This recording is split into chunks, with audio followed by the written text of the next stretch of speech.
Hello everyone, I'm Rachel and welcome back to the QA Online Academy for another masterclass. It's truly wonderful to have you all here today. Before we flow into our next topic, make sure you've thoroughly reviewed aggregate functions from our last session. Mastering sum, AVG, and count is essential. Today, we're serving up the SQL LIKE operator. It's a powerful tool used in a where clause to search for specific text patterns within your data columns. To master like, we use wildcards. The percent sign represents 0 or more characters, while the underscore represents exactly one single character. For example, this query selects all customers whose name starts with the letter A. The percent sign handles any characters that follow. If you need to find a sequence anywhere in the text, use percent signs on both sides. This returns all cities containing the characters ON. The underscore is more specific. Each underscore represents exactly one character or number. Let's see how this precision works in our editor.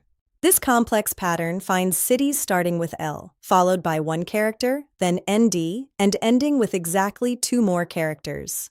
Need to find names ending with a specific letter? Just place the percent sign at the beginning. This query finds all names ending in A. You can even combine them. This pattern finds all records that start with B and end with S, giving you incredible control over your searches. By placing an underscore before R, we find customers where R is in the second position. The percent sign then matches everything else. If you don't use any wildcards, the phrase must be an exact match. Here, we're looking for customers specifically from Spain. Now, it's your turn to practice. Open PyCharm and write a query to find all customers whose name has the letter I in the third position.